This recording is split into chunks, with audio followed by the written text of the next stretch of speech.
Hello everyone, it's 1 p.m. Eastern, and that means it's time to begin another of our monthly CoCoRaHS Weather Talk webinars. Thank you for joining us today. I'm your host, Henry Regis. Running the technical side of our program is our own Noah Newman. And with us, still digging out from yesterday's tree branch snapping snowstorm, is CoCoRaHS founder Nolan Dustin. We're coming to you live from the Colorado Climate Center here at Colorado State University in sunny Fort Collins, Colorado. For those of you who are unable to join us for our live broadcast, we're recording this one for future viewing on our website. All of our Weather Talk webinars are sponsored by grants from the National Science Foundation and from donations by listeners like you. Today's webinar will talk about the day in the life of a TV broadcast meteorologist. And as Alan has said, if you watch TV news, a meteorologist is in your house every day, from helping you plan your weekend to preparing you for dangerous weather. TV meteorologists are loved and sometimes hated. And what do most TV meteorologists do with the rest of their workday? Well, that's a good question, and there's no one better to tell you about it than our own friend, our good friend, WKRG's Alan Seals out of Mobile, Alabama. Alan has a lot of accolades, and we're so happy to have him with us today. Certifications from AMS and NWA. He holds bachelor's and master's from Cornell and Florida State. Alan is a 5-time Emmy winner. And, well, let's take it away and pass the screen along to Alan. All right. Well, thanks a lot, Henry. Good morning, everybody. Thanks for joining us. And just as you've been hearing, it's technology, so we are going to have a few bumps in the road. First bump, first question, can you see my screen? We can, yes. We can. Excellent. Okay, well, there's also something I want to try before I jump into my presentation, and that is to see if you can see me.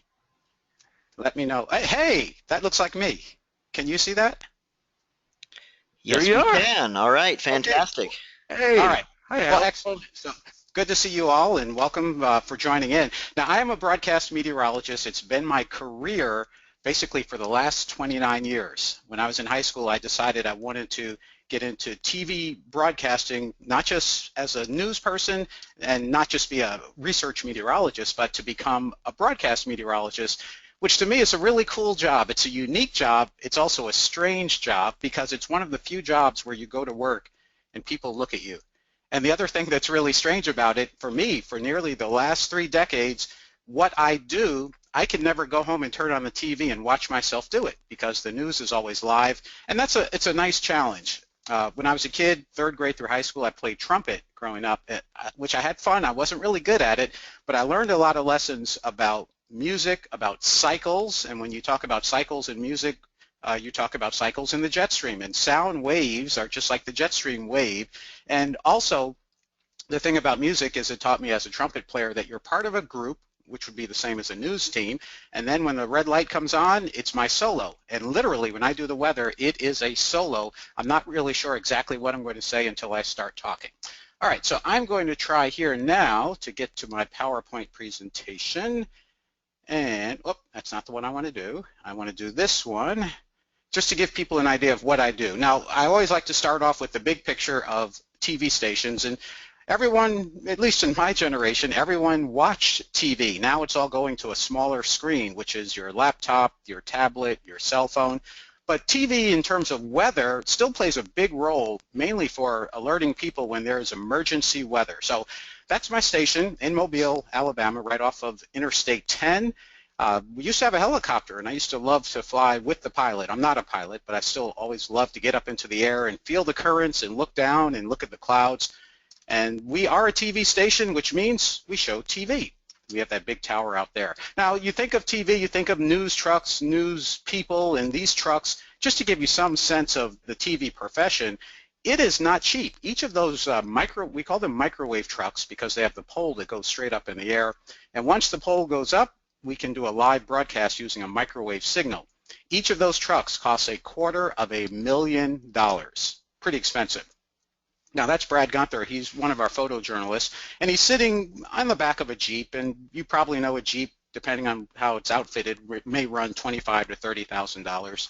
But that camera in his lap also runs $25,000. It is a very rugged piece of gear, and TV is all about pictures and visuals, so our photographers play a key role. and showing you stuff. Now here's the center part of our station. It's called a control room. It's like the cockpit of an airport. And what you'll notice in the control room is a bunch of TVs, a bunch of computers which never get turned off.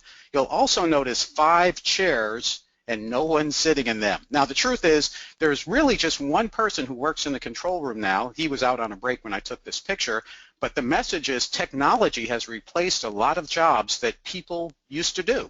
So right now we have a computer that looks at our TV picture to measure the brightness, to measure the color saturation. It's using nothing but math to analyze the pixels and make sure it looks good. It also checks the audio levels to make sure it's not too low or too loud, which would cause distortion.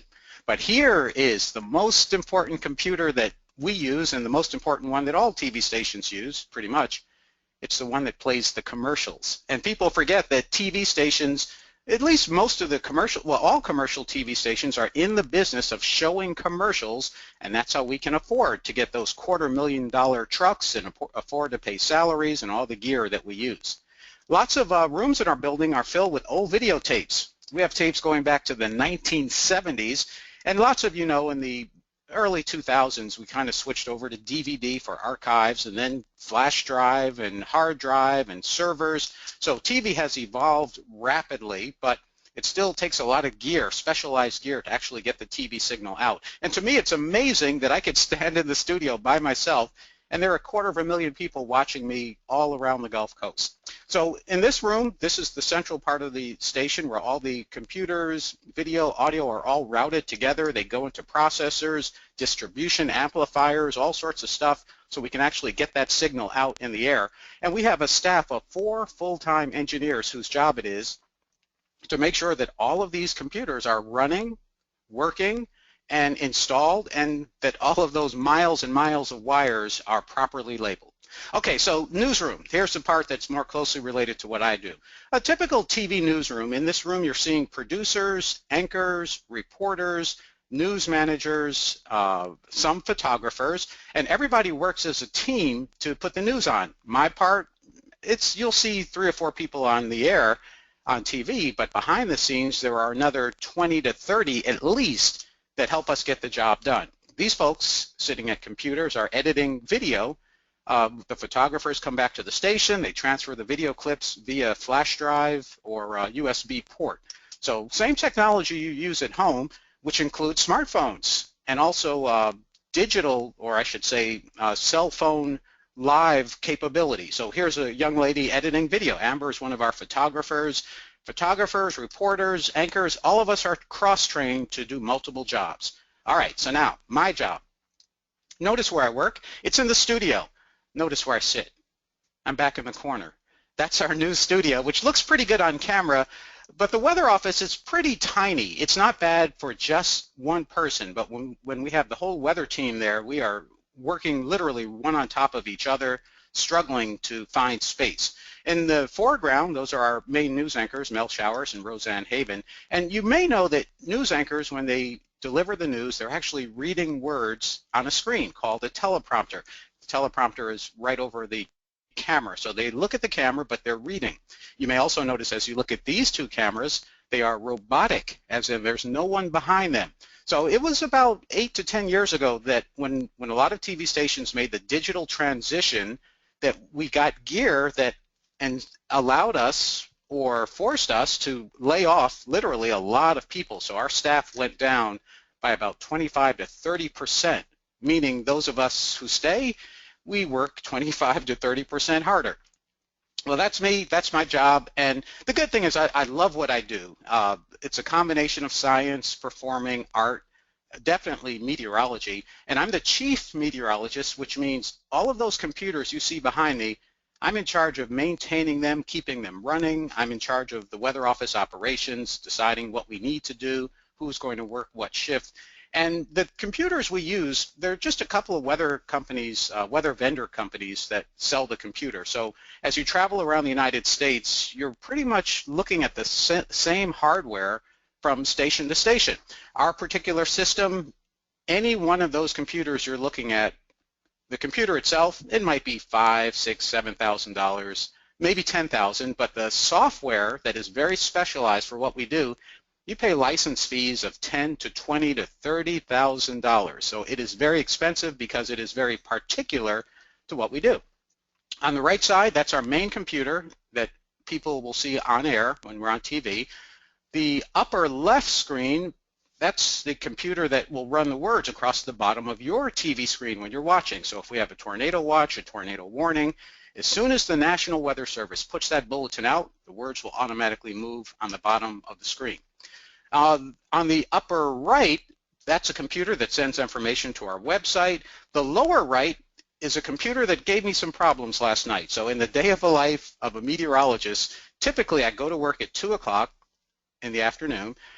We're finished with our 10 o'clock news at 10:30, 10:35, and on a quiet day, I can go home before 11. Last night I stayed late because that computer on the lower right gave me a problem, and I spent a half hour troubleshooting it, and I wasn't able to find out what the problem was. So I left a note for my engineers to check that out. Just a few days earlier this week, this computer gave me problems. It's the one that when we record our webcast, it will automatically send it to our website and to our smartphone. And this one also started hanging up. It took me a couple of days to figure out what the problem was. Not that I know what it was, but I know how I fixed it.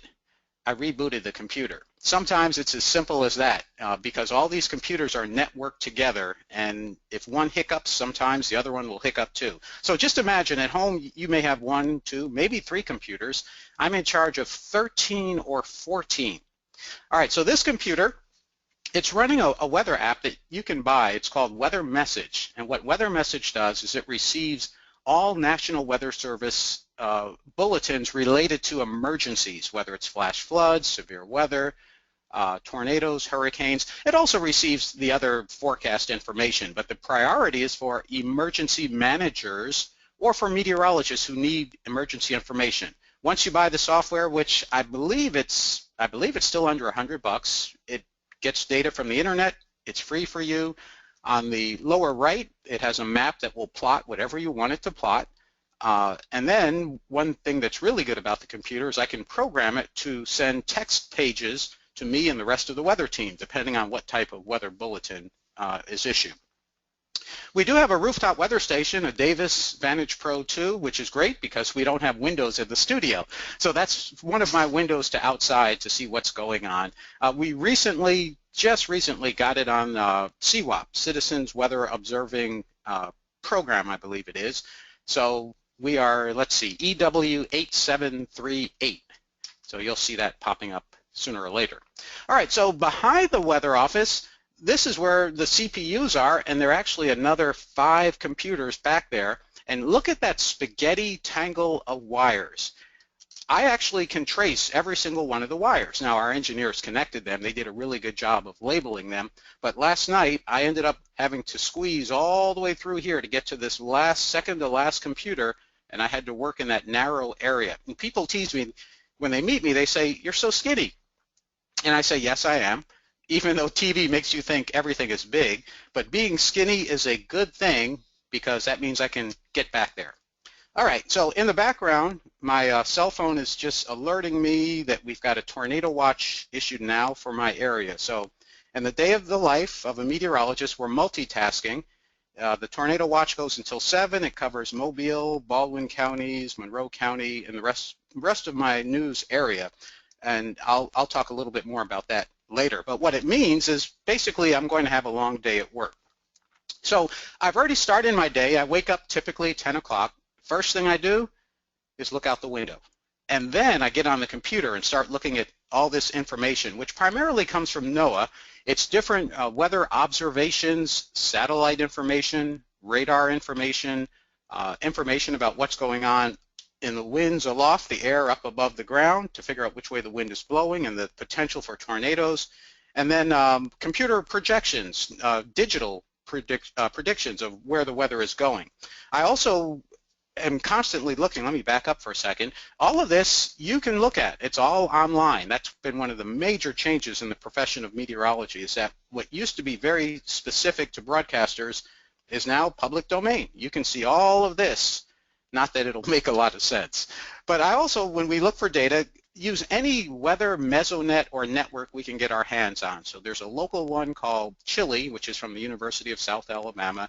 You've heard probably of MesoWest, which incorporates CWAP and APRS WeatherNet data, and then of course CoCoRaHS. So we're looking always for information to better serve our viewers and to help us forecast the weather. And the actual forecast, you may hear more and more recently, long-term forecasting is done by computer models using physics, math, thermodynamics, hydrodynamics.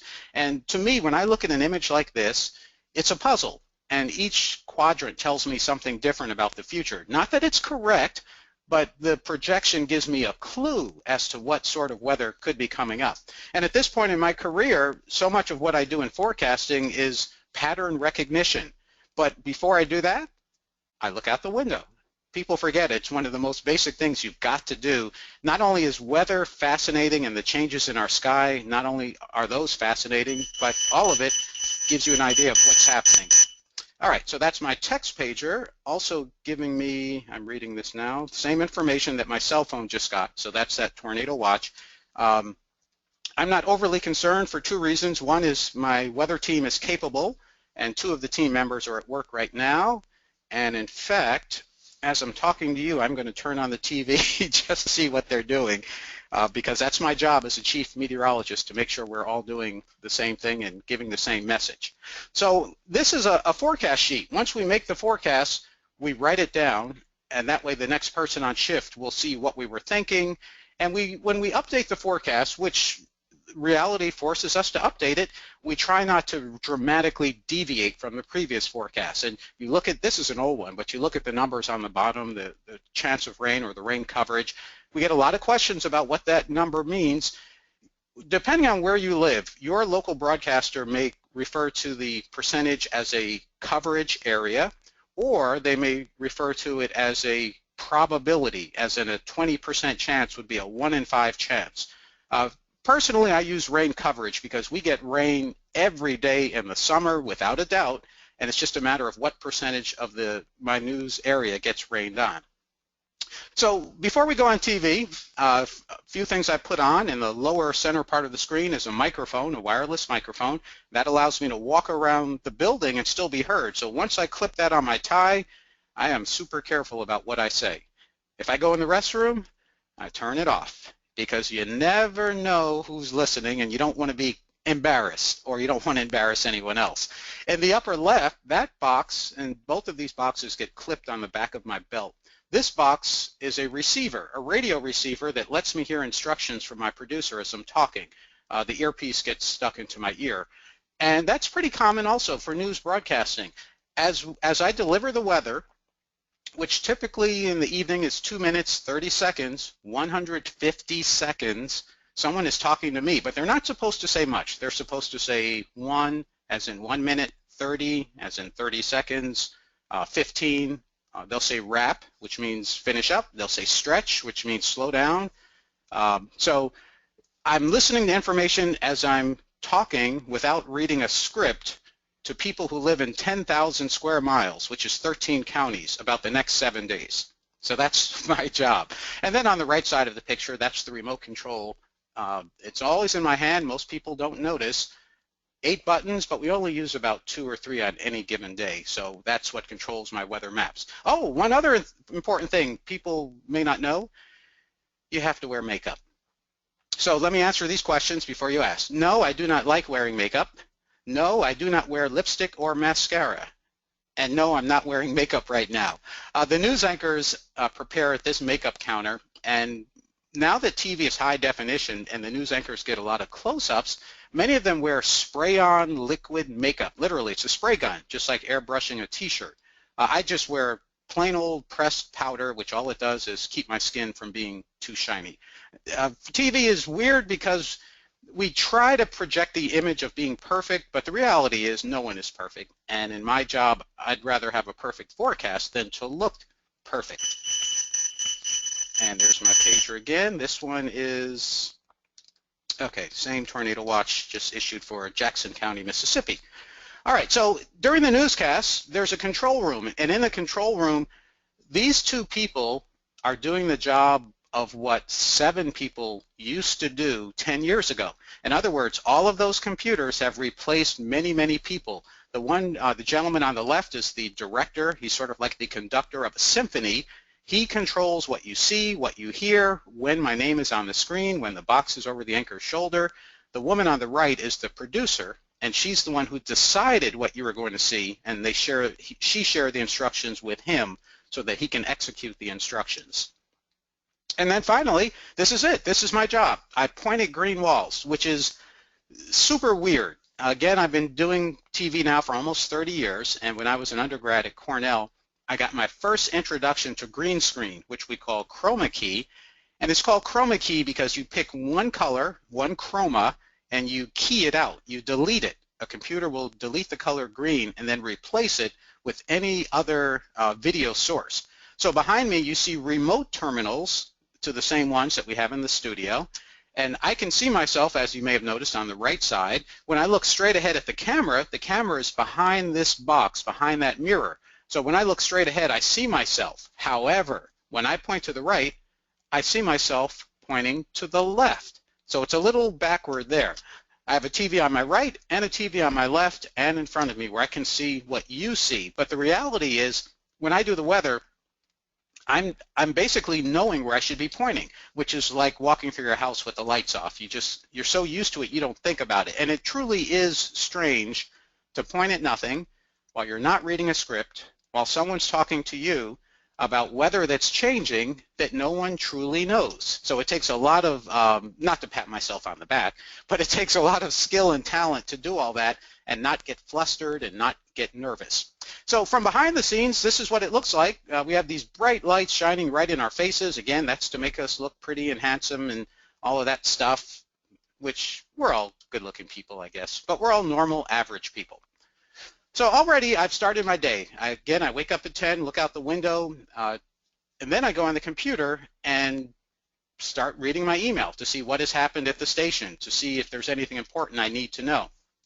Once I get to work at 2 o'clock, it's on to the phone. First thing to do is check any messages that have come in to see whether it's a weather question or a storm report, or for me, very frequently, people asking me to come out and speak to their kids or speak to civic organizations. Also, what I do when I'm at home and at work is Facebook. I am personally not a big social media person. I'd rather interact with people face to face. But the nature of TV now is we have to do social media. So I have a Facebook page. It's wkrg.allen.seals, and it's all about weather information, sharing information, especially pictures, which I love to take pictures. I've been a photographer since I was about 12. Another one of my duties on our website, there's a section called Weather Education, and it has dozens of articles which are pretty much things that people frequently ask us. We have a lot of our historical hurricanes. The Gulf Coast has had a bunch. Information on severe weather, halos, rainbows, weather balloon launches. It's just all sorts of stuff there just as a resource. So when you look at my whole day, and I constantly go through this list and try to figure out what percentage goes where, but the truth is every day it's different. My 4 most important tasks are underlined, which is number 1, being on TV, but you can't be on TV if you don't have your weather maps or your weather graphics behind you. And then for me as a trained meteorologist, I'm not comfortable reading someone else's forecast. So I make my own forecasts. I want to keep up with the weather. I want to know what's happening. And that's what makes it easy to talk. And in the case of a hurricane, you'll talk maybe 10, 20 minutes at one single time about one topic. So we have weather interns every semester, and if you're interested in meteorology and you're a college student, most TV stations do have news and weather internships. Now, most of them don't pay. Ours doesn't pay, but just go to any TV station's website where you are and look, type in the word intern or internship to search for it. Special projects. I'm in the middle of updating our hurricane resource guide. It's a printed guide that will come out in a couple of months for hurricane season. And let's see, today's Thursday, so I have to update the weather schedules for next week. When I get to work, I always have to meet with my news managers, my producers, sometimes the sales department. And tomorrow, I'll be going to another school. So here's the fun part of my job. You go back to my first job in Albany, Georgia, 1987, News Center 10. Not only was I a weekend meteorologist, but during the week, I was a photographer, a news photographer. Now, that wasn't bad for me because I had a background in photography, and it was kind of fun, but it wasn't what I really wanted to do. After I left Albany, Georgia, I went to Milwaukee. Worked in Milwaukee for 4 years at WTMJ, had a great time there. That's where I met my wife. Then went to Chicago, where I worked first at WGN with Tom Skilling, and then I worked at the NBC station in Chicago. But all along, the fun part of my job is telling stories, sharing weather information, and hopefully trying to make people safe and smarter. And on a daily basis, a lot of people take for granted that the weather forecast really helps a lot. Now, some of the cool parts of my job. Now that I'm in Mobile, I've been in Mobile for 16 years. 1 hour away is Keesler Air Force Base, home of the weather hurricane hunters. There are actually 2 hurricane hunters. Keesler has one, and then NOAA has hurricane hunters based in Tampa. Now, I've flown in this C-130 in the lower left corner of the screen several times, and this is one of the many photos I took in the eye of a hurricane. And what's really cool about it is, number one, it's not scary. Number two, it's not a very turbulent flight. They have an onboard meteorologist. They have an onboard radar, so the pilots can deviate around the worst of the storms. But it's just so fascinating to be inside this huge area, which in the eye, it's not really that unsettled. And for all of my flights, which I've done 3 flights, I've worn the seatbelt maybe a total of 40 minutes. You wear it during takeoff and landing, and then occasionally there's a little turbulence. But the average flight for the average person, you wouldn't want to do it. It's 9 to 10 to 11 hours in the air, in the clouds. Okay, so when you watch your local TV, folks, you'll see on the bottom of the screen for some of them this little display with the letters NWA, that's National Weather Association. You'll see AMS Certified, which is American Meteorological Society, and those are 2 of the large groups, professional organizations of meteorologists. It's not just broadcasters, not just TV people, but they are government, weather service, NASA, private industry meteorologists, and then, of course, broadcast meteorologists. And what those seals, they're called seals of approval, what they mean is that the person has passed a written test to show that they have a good working knowledge of meteorology. And then they've passed an on-air video evaluation that shows that they're a reasonable or really a good communicator of weather information. So those are things that you have to work to earn. You don't just get them. The one slight difference is the AMS seal. The gold seal requires you to have a bachelor's degree in meteorology or a very closely related degree. So I knew that I wanted to get that meteorology degree and then a master's degree, not just for TV, but just for me. I wanted to make sure I knew as much as I can know about weather and also to give myself more options for a career after TV, whenever that may be. And even now with the master's degree, I do teach at the University of South Alabama. What a lot of people don't know, even though one of the most common jokes people say to me is, you know, weather is the only job you can do where you could be wrong half the time and keep your job. I always laugh because people think I've never heard it before. But there's really no truth to that. The meteorology profession is overwhelmingly highly accurate compared to what we used to be. Now, it's not as accurate as people want personally for where they are in a specific time of the day, but in the big picture, we let you know what's going on, and that's because the forecasts come from people who have learned physics. My particular degree was 2 semesters of physics, 3 semesters of calculus, 2 semesters of chemistry, 2 semesters of computer science, a semester of thermodynamics, hydrodynamics, and that is simply the foundation. After you take all that stuff, then you actually start studying about weather and how to forecast weather. So all of that knowledge is really helpful when I get pictures like this, because I know as a meteorologist, these are not real. And one of the things I have to watch out, we have to watch out for, is people, social media makes it really easy to share pictures, but it also makes it really easy to send a hoax. And we do get hoax pictures frequently where people try to fool us. So not one of those pictures is real. You've probably seen them now and then, and there are a whole bunch more out there. So I mentioned tomorrow I'm going to a school. Fall and mid-spring are busiest times of the year for me, where I go to a lot of schools as the kids study the weather units. Other times of the year, I'll go to adult organizations, but on average, I do about 40 community service appearances every year, which really adds up. Now, I like doing it, but it wears me out. But it is still fun to get out and talk to people, share information, teach them about what we really do, and give them a better appreciation for meteorology and the science of weather. And the coolest part, as many of you know, when you teach a kid something and you look at the amazement in their eyes, and then you get a great thank you note and it shows you what the kid remembers or what really stood out to them. So to me, that's the fun part of my job. Really more fun than being in front of the cameras talking to people, but it wears me out. And also with my job, I am a member of the AMS, the NWA. I've been a career member, and each year I go to the weather conferences to try to learn more. And I'm constantly learning, just like any professional should continue to improve their craft. I do the same, and that's what broadcast meteorologists should do.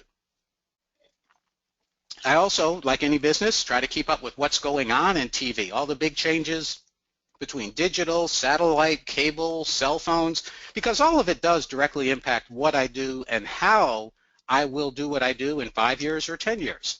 Oh, but don't forget, TV it's show business, and that means you're going to get rejected a lot. And you may recognize some of these TV stations. I like to joke that I've been rejected by the finest TV stations around the country.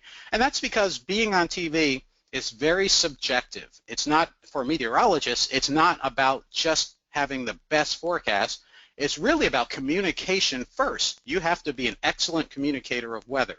And then the other part of being on TV is different regions, different stations are trying to reflect their communities, so they are sort of looking for a certain person.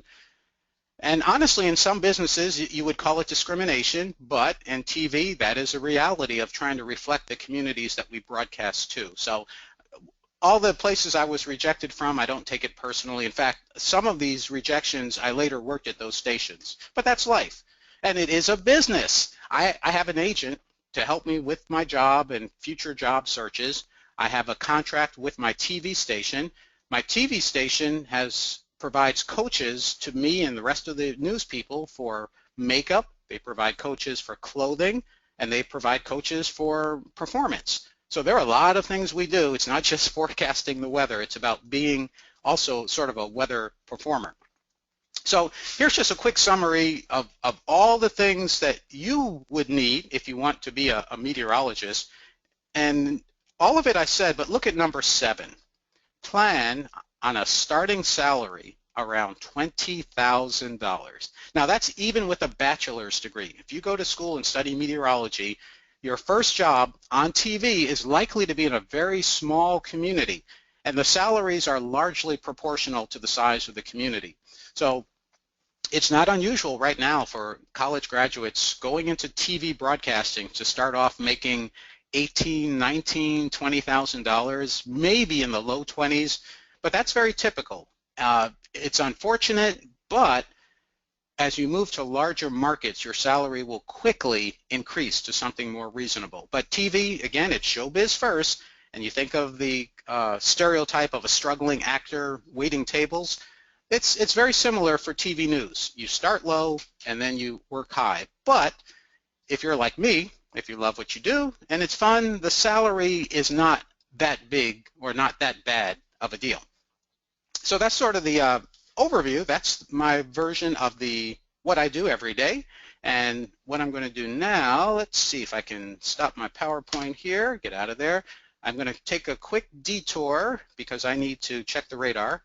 Okay. This is what I'm looking at right now, and I am in Mobile. There's KMOB, which is Mobile's airport, and my TV station is just to the east of that, and my home is just to the southeast, which is where I am right now. And what I'm seeing on the radar is a squall line, a line of thunderstorms. Right now, fortunately, not severe. This is an app called GR Level 3. This is also something you can download. I have an add-on which shows me lightning, which I pay a lot for that, but I need to know it. But in the big picture, that's a lot of lightning and thunder. What's positive about this scenario, at least for me right now, is there are no warnings, and a quick glance doesn't show any signs of major rotation in these storms. So that's what I'm going to be concerned about later in the day. As they move eastward into the Florida Panhandle, that's when my job gets more active. Also, as a meteorologist, this morning when I got up, shortly after I got up, it started thundering, so I did not take a shower. I waited for the thunder to stop, and then I took my shower. And now, as I time this, it looks like as I go to work, I may be riding with it since I have to drive to the east. But that's a story for another day. I'm wearing my rubber shoes for today, which means normally I wear my shoes with the leather soles, but on a rainy day I wear the rubber soles. And by the way, once I get to work, I do have a spare suit, shoes, ties, underwear, literally just in case it's my off day and I have to rush into work at the last minute. Everything is there. It's all prepared for me to do my job. So what I'll do here, we can start with the questions and answers, and as we go along, I also may show you a slideshow of just a lot of the pretty pictures I've taken over the years. But I am ready for questions if you all can throw them at me. Thanks, Alan. This is really great. And I'm going to ask Nolan, who's with us now. Nolan, do you have any questions for Alan to start off? Alan, that was just incredible. I so appreciate that. But I have CoCoRaHS has taught me a lot about local geography and the climate of different areas, and I'm fascinated by the Mobile Bay area. And we see some huge rains there, some of the biggest we see any place in the country. Mm-hmm. What goes on in your area that creates such an atmosphere for extreme heavy rainfall? Yeah, okay, excellent question. I did forget to point that out. One of Mobile's claim to fame is, well, two. One is we are the acknowledged origin of termites into the United States. The termites came in via ships, supposedly way back when, and then they spread along the Gulf Coast and then spread to the north. So that's one thing. But weather-wise, we're on the Gulf Coast. We have a daily sea breeze that comes in and out during the afternoon in the summer, but we get a lot of rain. And I can't remember the organization that came up with these statistics, but on average, Mobile is always considered to be the wettest city in the United States. But there are two caveats to that. One is it's in the 48 contiguous United States, and the other caveat is the word city. So there are many other places that are wetter than Mobile, but Mobile can, on average, we get just a little bit more rain than New Orleans. Our average rainfall, about 62, 63 inches. Our record rainfall, 92 inches. And a lot of that falls in the summertime. It also falls during tropical storms and hurricanes. Go back to Hurricane George, which was just before I started. I think that was 1998. Hurricane George moved in, stalled on Mobile Bay, and dropped up to 28 to 30 inches of rain. Most of it was over the bay, but still,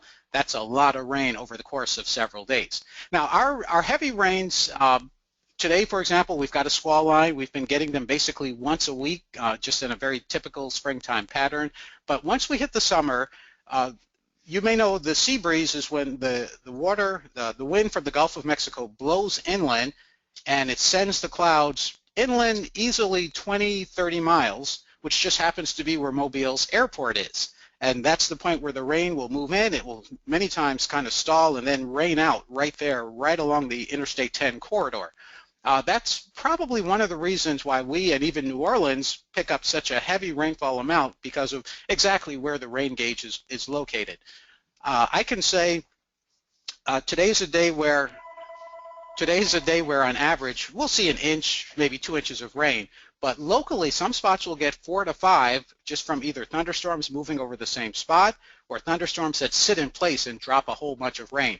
But 4 to 5 inches of rain in Mobile over a couple of hours is actually not that bad in most spots. It doesn't cause a lot of issues except where we have a lot of development, and then the water can't permeate into the soil. So we do have a lot of runoff, which a lot of developing cities have that issue. Development just totally changes how water reacts once it hits the ground. I don't think I fully answered your question, Nolan. Ask me again. Yeah, obviously there's some interesting interactions with the sea breeze and that bay. And is there any topography, or is everything pretty much flat at sea level there too? Uh, Most of our coastal counties are very low land, close to sea level. And one of the other things, not only is Mobile, it's a coastline where you have the water over here, the land over here, but Mobile has a bay. Let's see if I can make a bay right in there. No, let's do it this way. Okay, there's the bay. So the sea breeze moves inland, but around the bay you also have a bay breeze. And I think part of what we're seeing is the sea breeze and the bay breeze come together and produce even more thunderstorms and more rain. Also kind of along that same line of Interstate 10 that sort of parallels the shoreline. I think that's part of what we're seeing. Okay, thanks, Nolan, for that one. We're getting a lot of questions in, Alan, so hopefully we can go through some of these quickly. One of the questions I just got from one of our observers wants to know, how many hours a week do you work, and do you get paid overtime for those hours? Oh, I love that question. The first answer is too many. No, I'm just kidding. It's my average work week is 40 hours. Actually, it's a little more. The average work day is 8 hours, but that average is spread out over the course of a year. So on a truly sunny, quiet week, I may work just 6 hours a day. But on a day like today, I'm going to be working probably 12 hours. We have an 8-hour shift, and then we have a 4-hour on-call shift, and I'll probably be there until this whole weather system moves out. A day like yesterday, I went to work at 2 o'clock, and I left work at 11:30, so that was 9.5 hours, but that was after driving an hour to speak to some kids, talking for an hour, and then driving back. So 9.5 plus 3 is 12.5 hours. But on average, it's supposed to be 40 hours a week. And for me, I am salaried, which means no, I don't get paid overtime, but I do get my time back, which we call comp time or compensation time. And I've known, talking to friends, other meteorologists, Greg Fischel and Mark Reynolds and some of the guys you know, that things have changed over time too. So now you have all the social media, you have podcasts, you have all those things where it used to be just your morning or evening forecast, right? And you do you do radio as well? Yes, we do record a radio forecast 2 or 3 times a day, and you are exactly right, because what I'm doing now is I am looking on Facebook to see if people are asking questions, which they're not, which is good, about the weather, that is. And I'm also checking the Storm Prediction Center to look at the tornado watch and the outline. But yeah, with technology, it's a double-edged sword where I start my workday at home, and I easily spend a half hour preparing to do what I do when I get to work, and then when I come home, I'm spending another 15 minutes finishing up what I started at work. So it's this job, like so many, it's got to be a passion. You can't just count the hours, but on the same hand, you've got to balance your personal life. You can't let the job consume you, because it will. And unfortunately, this job, like so many, these things right here, Facebook is right here, my email is right there, the radar is right there. It's so easy to constantly stay in it. Let's see, severe thunderstorm warning. Okay, which is not bad. So go ahead and keep asking questions, and just for you. I've got one for you. Did you have an event as a kid that got you interested in weather? Most of us meteorologists, there's some significant thing that happens to get us into the field. Yeah, my event was I was born. And people who watch me know that I have a sense of humor, that it comes out of nowhere. But no, for me, there was no one big thing that happened to get me into weather. It was many little things. I'm just looking at the radar screen. Mobile County has a severe thunderstorm warning right now. Penny-sized hail. It's moving. Storm is moving. Where did it go? They moved it. East at 40. Okay, so part of what I'm doing is not just looking at this, but I'm preparing for later in the day, that this gives me an idea of at least what we can expect. But back to answer the question, as a kid, a couple of things caught my attention growing up. I grew up outside of New York, where we had 4 distinct seasons, which I loved. I was a paper boy from 5th grade through high school, and 365 years a day I had to get out and deliver papers. And it is true, I walked to school Elementary school from first grade to sixth grade, 1 mile, and then high school was 2 miles. And to me, that was a lot of fun, just being out there.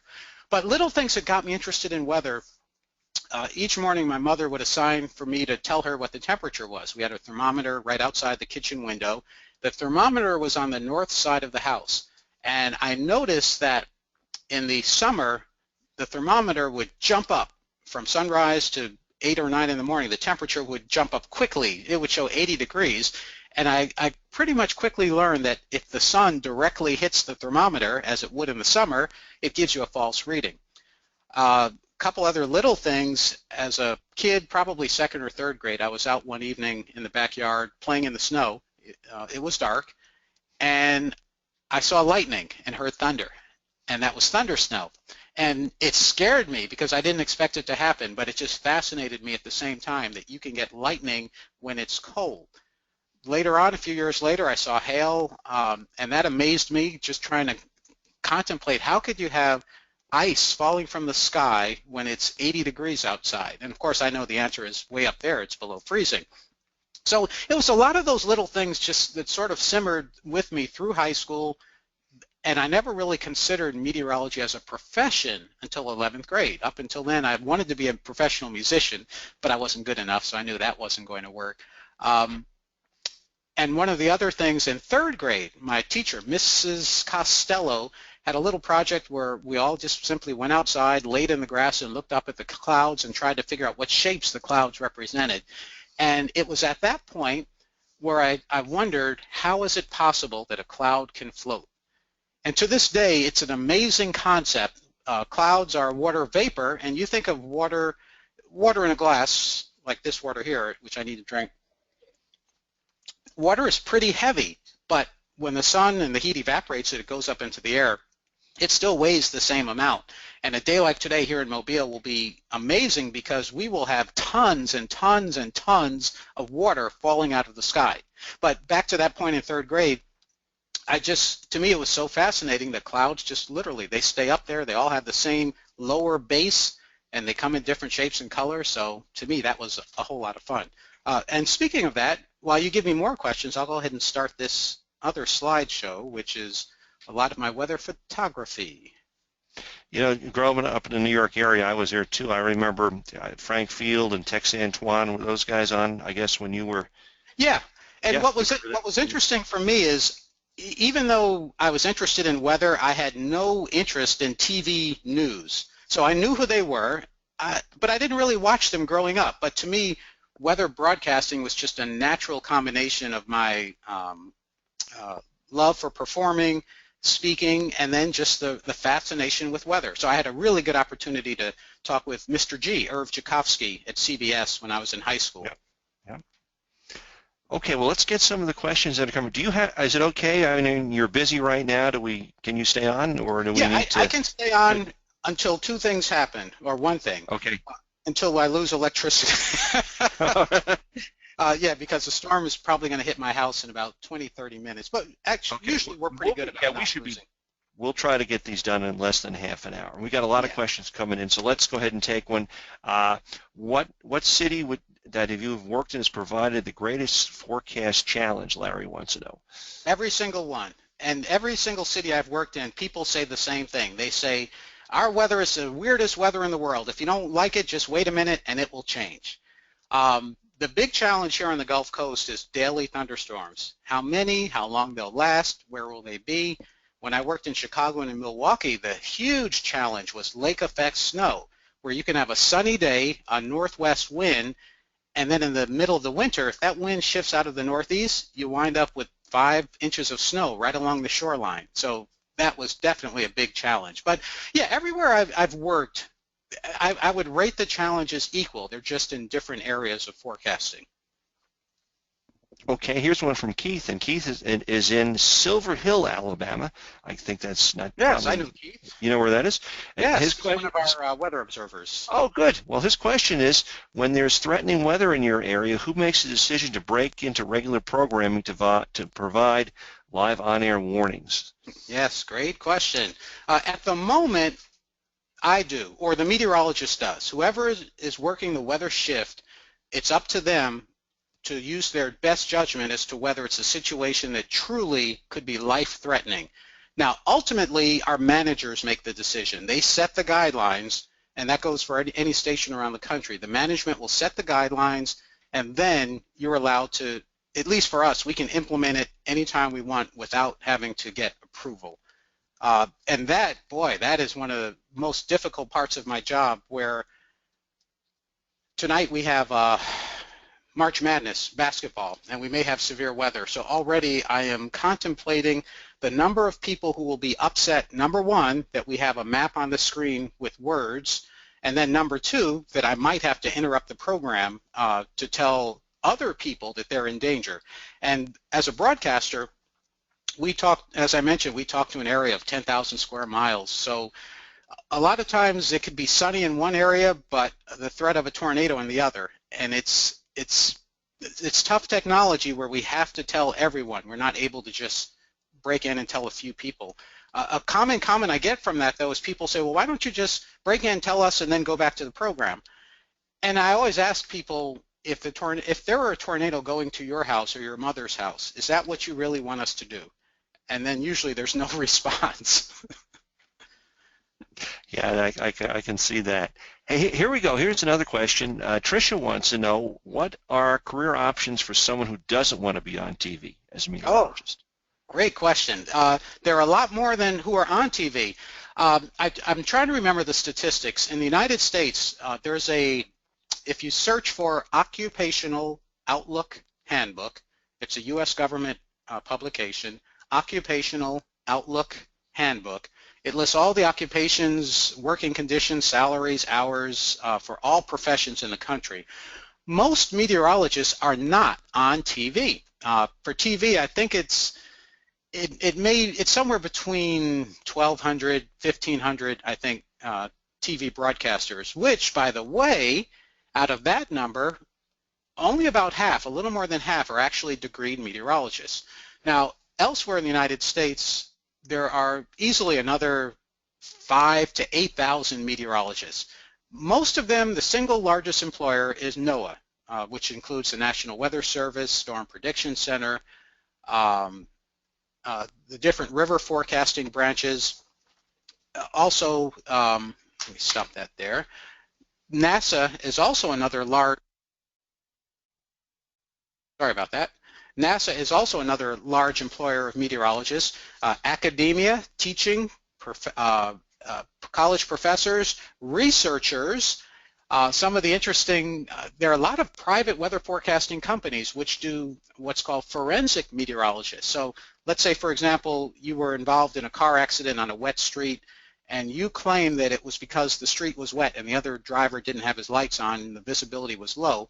You would hire a forensic meteorologist to go back, research that date, research the weather, the radar, and testify in court that the weather conditions were such and such.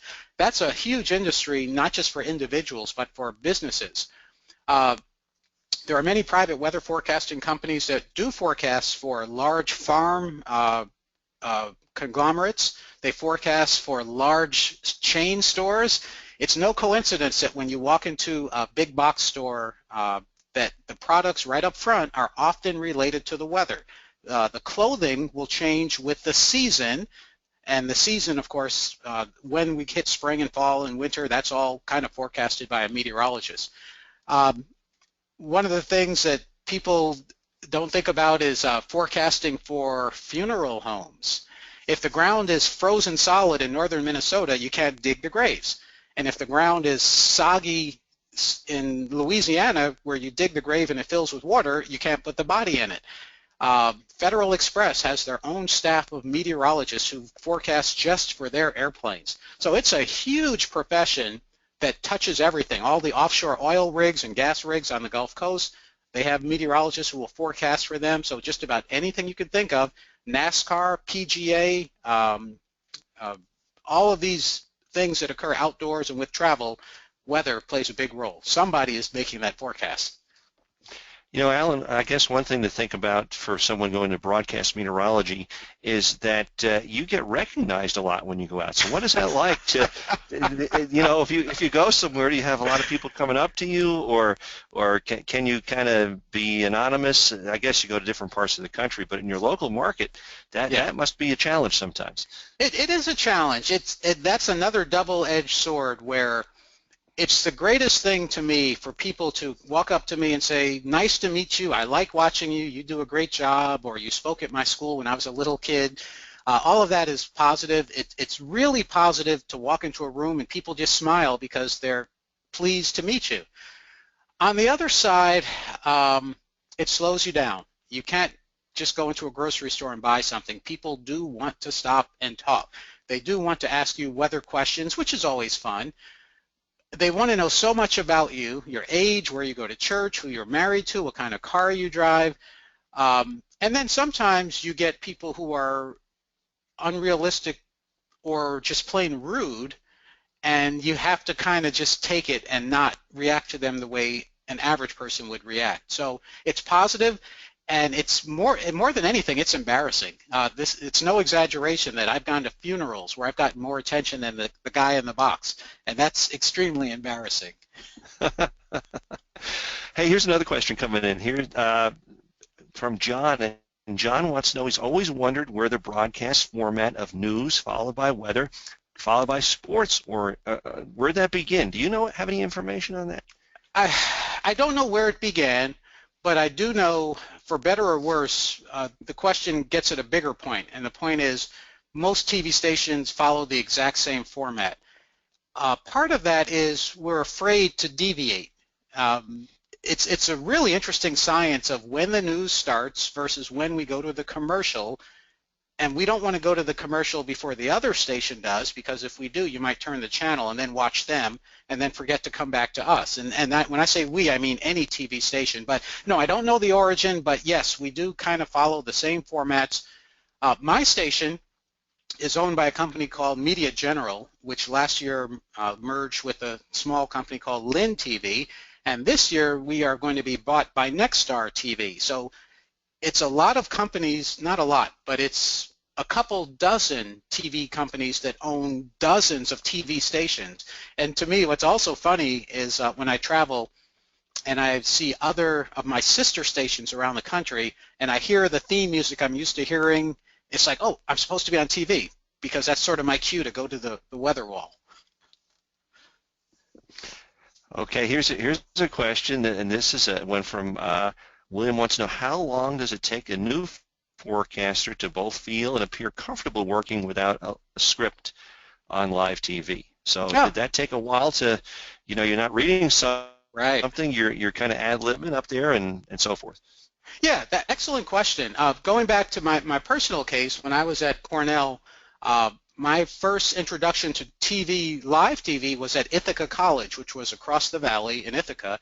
They had a broadcasting program, and they would let the meteorology students from Cornell do the weather on their TV station. There was never a script. You never read a script. So the comfort comes in with, number one, knowing the science, and that's really I guess, the biggest overall challenge. The second big challenge is pointing at nothing, pointing at that green wall. So for me personally, one thing that has always helped me is in my professional career, I'm not afraid to make a mistake. And I think when you're young, just have a flash flood warning now. I'll show you that in just a minute.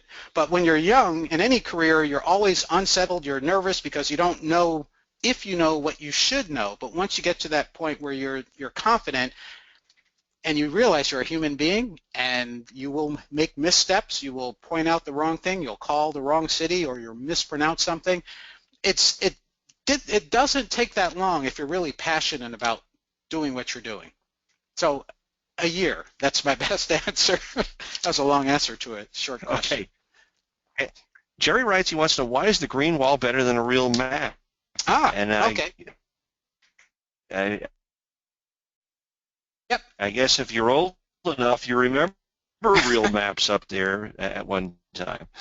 Yeah, the green wall is better than a real map, and a lot of stations use blue. Technically, blue is a more Still with pure us? color. Yeah. Can you hear me? Are you able to hear me? Yes, we can hear you. Okay, Yes. good. Yeah, so we use Yep, yep. green, but blue is a more pure color.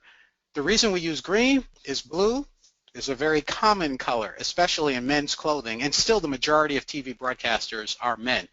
We use that green wall technology because it's a lot easier than having a huge wall with all these different maps, and because you can't use animation and satellites and all these moving things on a wall that you could use on a green wall. However, the other trend that you're seeing now is a lot of TV stations are using the super widescreen TVs or a bank of monitors to point at, which it has pluses and minuses, but I don't think we'll ever go back to the plain green wall. All right, I just wanted to switch back over to the my screen here. Let's see. Sorry, I'm messing up here. Let's do that. And all right, are you seeing my screen here? Yes. Good. All right. So Right. this goes. Looks like This the stuff's goes. just coming through. Yeah, this goes right into the whole issue of why Mobile is such a wet city. So we have a flash flood warning, which overlaps that severe thunderstorm warning. This is issued by the National Weather Service, and radar indicates torrential rain. 2 to 3 inches of rain are possible in a very short duration, and this goes until 4 o'clock. So just imagine 2 to 3 inches of rain in Phoenix in a short duration. That would be a major, major event. In Mobile, it's sort of an iffy event. Our biggest issue with flash flooding is not so much people being carried away by floodwaters, but it's our drainage. Because we are very flat, the drainage culverts on the side of the road look like puddles, and when people try to make the turn, they misjudge exactly where they are and end up in the drainage ditch. So that's one of the big issues with us with flash flooding. You know, and our CoCoRaHS observers out there, you're probably observing it right now as the rains come in. Joyce says her grandsons enjoy doing reports for CoCoRaHS. Do these help you out, Alan? How important are CoCoRaHS observations for you for looking at what's happened and so forth? And Yes. Should folks in your area or on this broadcast be part of this? Yep, that's an easy yes. A lot of times people will say, you guys It's never easy, talk. yes. Yeah, a lot of times people will say, you guys never talk about my community. And that's because our best data comes from airports, which are 24 hours a day, typically maintained by the FAA or by NOAA, and that's where we tend to talk about the data. But CoCoRaHS is one of those places that fills in those many gaps. And when you look at, let me switch back here to my screen. When you look at the radar screen, and I probably have too much stuff here. Let's do that. There you go. Get that out of the way and close that up. Okay, there are the winds. I'm checking for spin in the atmosphere. You don't need to see all that. My News 5 area kind of covers this radius centered over Mobile Bay, and we only have about 10 really reliable weather stations, most of them along the coast. So Escambia County, Alabama, Conecuh County, Monroe, Clark, Washington, Greene, George, and Mississippi, we need more data because not only does it help us forecast, but it also helps us make the weather real to all of our viewers. There's no doubt that today's a day where the focus right now is on Mobile County and Mobile Bay. In fact, let me just switch over to see how much rain has fallen so far. Just estimating here, this is going to show about 2 inches. This is George County, Mississippi. That red you see is about 2 inches of rain already. But yeah, our focus today is where the heavy rain is falling, and that means at the end of the day and tomorrow, people are going to want to know, well, how much rain fell where I live?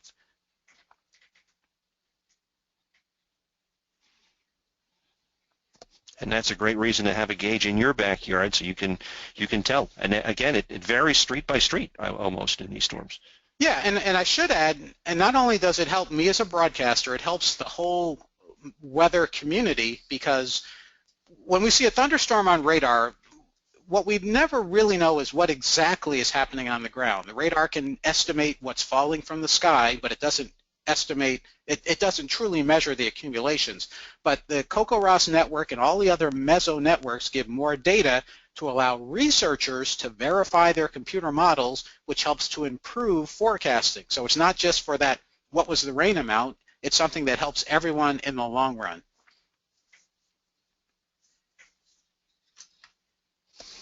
Okay, William wonders, you know, starting salaries around $20,000. What would you expect as you move up if you go into the field? So maybe 22? No, where do we go from there? Excellent question. So small communities, I can tell you in my first job, Albany, Georgia, 1987, with a master's degree, my starting salary was $14,000. $14,000.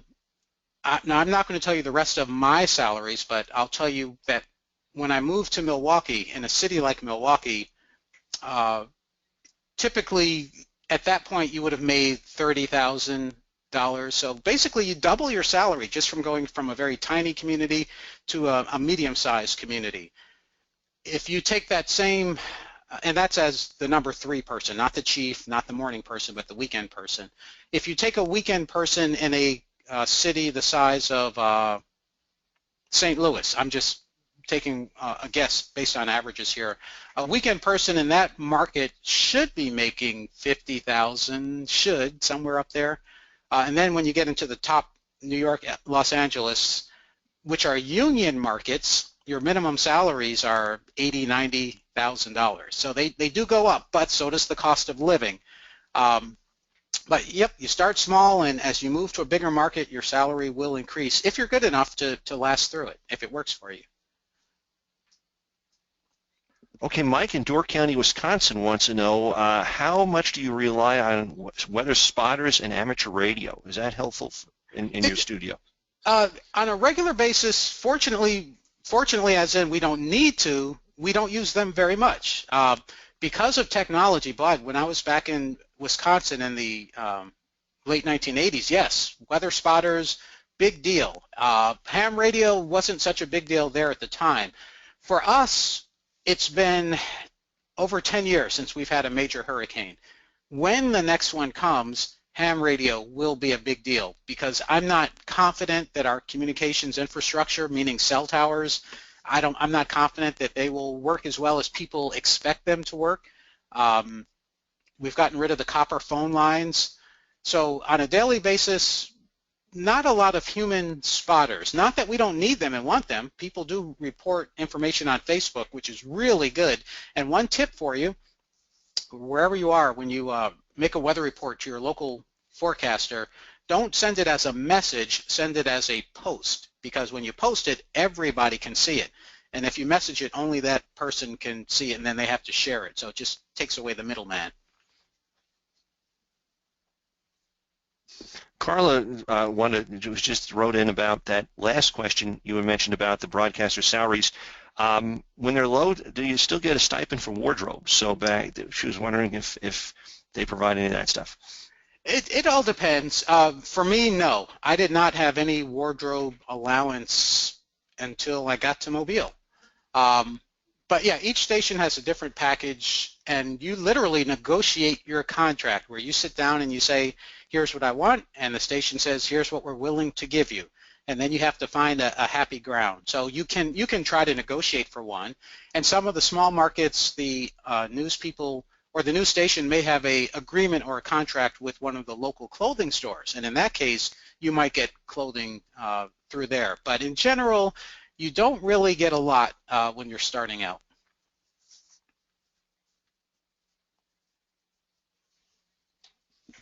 Here's a message from Travis. He wants to know about the percentages relating to precipitation that you talk about. So how do you determine 40% coverage for this area? And could you briefly explain that? Okay, yeah. Now again, I mentioned that different people do it different ways, and I'm going to switch over here. My way of doing it is if you look at this map, in this particular map, the blue is less than 1/4 of an inch, but the green and the yellow and the red, that's where you get over an inch up to 2 inches. based on my area, which is 13 counties, right now, this past rain coverage, it's about 40%. But I know it's going to translate eastward, meaning a good 80 to 90% of my viewers are going to get what I call substantial rain. Now, everyone has a different meaning of substantial. In this market, to me, substantial is rain that would stop a baseball game, or rain that would keep you from getting outside and doing what you're doing, which is exactly what we have today. The original government National Weather Service definition of rain chance was truly the probability that rain would fall in a rain gauge at a single location, more than 1/100th of an inch of rain, which means you could have 2/100ths of an inch of rain, and that would be considered a correct forecast. The problem with that is you could also get 5 inches of rain in that same rain gauge, and it still would be the same percentage. As in 30% would be a 1 in 3 chance, or you can flip it around and say a 30% chance means that if you take 10 days like today, 3 of those days you would get rained on. And I know it's all really confusing. The more current definition of probability of precipitation, which we call POPs, it's the percent, actually there are two, percent of the area that gets wet versus your confidence that that's the amount that's going to get wet. So here's the bottom line. It's like a shoe size. The bigger it is, the more likely you're going to see rain and substantial rain. The smaller it is, the less likely you're going to see. And there's truly, I did a little research study online with meteorologists and the general public, and it's no surprise that there's no strong agreement amongst meteorologists, amongst the general public. And there's also a little difference between the two. But in the most general sense, when I was a kid, my mother used to say, well, come back at 8:15. And now kids are told, I need you to be back at 8:13, because we've gone from being an analog world to a digital world where we are looking at every single division of time, though it's really significant, whereas 8:15 meant within 10 minutes of 8:15. Part of what happens now is when you look at your weather app, like we have I'm going to check mine right now, all the weather apps are digitally precise, but that doesn't make them accurate. Let's see. I need to check right here because mine is going to tell you, okay, we got there. And the truth for me is I don't use our weather app much because I go to the raw data, the raw source. Here it is. Okay. I don't know if you can see that well. Sort of. There it is. So it shows 80% rain chance today, 10% tomorrow, 20% Saturday, and what is that? 80% on Easter Sunday. These numbers, by the way, are entered by the meteorologists at our station. Some people just let the computer enter the data there. So yes, another long answer, but the short answer is the only reasonable way to look at a rain chance also depends on where you live. Here, a 30% chance of rain in Mobile means thunderstorms in the summer, but only over a third of the area. If you head to the west coast of northwest, 30% means flat stratus clouds and a light rain that may go for a few hours. So your local area kind of will have its own local definition. Okay, we're going to take 2 more questions just for time's sake, and then Alan, if you wouldn't mind following up, there are quite a few folks who have written in sometime in the next week or two on some of these questions. There are some pretty simple ones. Here's Nathan is a student at Ball State University in Indiana. Mm-hmm. He's taking his meteorology classes, and he was wondering, he has a 2-part question. One, what classes should he have taken before he applies for an internship? And then secondly, what are the biggest challenges for the next generation of broadcast meteorologists? What do you see out there? What does the field look like, and so forth? So 2-part, what classes to take before he interns, and then what's the look ahead for broadcast meteorology? Okay, I'll answer the class question based on my station's internship policy. Our policy is you must be a junior or senior. That's just another severe thunderstorm warning for Baldwin County. You must be a junior or senior, and you must have completed your core coursework. In other words, you don't have to have taken the upper level courses, but you have to have taken the physics, the calc, the chemistry, and it helps if you've taken some of the more specific meteorology courses. Most TV stations will give you basically an interview where you're not just being evaluated on your coursework, but you're being evaluated on your potential, on your interest, on your passion to do what it is. So as long as you've had your core coursework, I think you're okay for applying for an internship. The future, I have no idea. Even within the last 15 years, we've gone from internet to wireless technology to cell phone. Things are changing just so rapidly. The future as for meteorology is strong. There is no doubt about that. The future for weather broadcasting is also strong. I just don't know what percentage of that will shift from the TV that we're used to the smaller screens, which are all over the place in elevators, gas stations, billboards. The jobs are going to be there. You've got to be able to multitask. Aside from that, though, it's a really tough question as to what the future is going to bring. And we've got a webinar, if you want to look at our archives. Dave Shagnon out of Northern Illinois University has done one on what does it take to become a broadcast meteorologist, and he goes into a lot of stuff on that. So for you folks in school that are listening in right now, go to our archives and take a look at that as well. Okay, the last question of the day, Anna wants to know two questions. It's another two-parter. What's the most exciting part of your workday? And what was the biggest storm you have ever covered? So we'll end it with that, Ellen.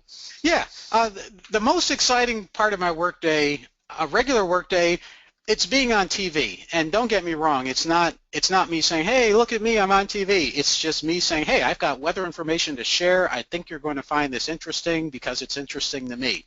So on a regular day, that's the most exciting part. On the every other occasional days, the most exciting part is speaking to people face to face and teaching them about weather. And what was the second question, Henry? What was the biggest storm you've ever covered? Biggest storm, or the most exciting one. Yeah. Okay. Here again, as a meteorologist, I have to temper the use of the word exciting because exciting implies happy. But the biggest storms, plural, would be Ivan and Katrina. Those two hurricanes, 1 year apart. Everything I learned as a meteorologist I used. I learned a lot. I was able to teach a lot of people things. They weren't exciting in the sense of, hey, this is exciting. It's exciting professionally, as in this is engaging. It's fascinating. Ivan was a marathon. We did news coverage, I think, for 8 to 10 days straight. So a lot of weather was in both Ivan and in Katrina. Well, Alan, thank you so much. I know it's a busy day for you, and wish we had picked a calmer one when stuff wasn't moving through your area. But as always, a pleasure to speak with you. And again, thank you for taking the time out. Actually, I'm going to be down in the Mobile area next month, and I'll try to hook up with you while I'm down there, and we can talk more then. So most certainly. Thank you for your time. You're welcome. Well, folks, it's great to have you.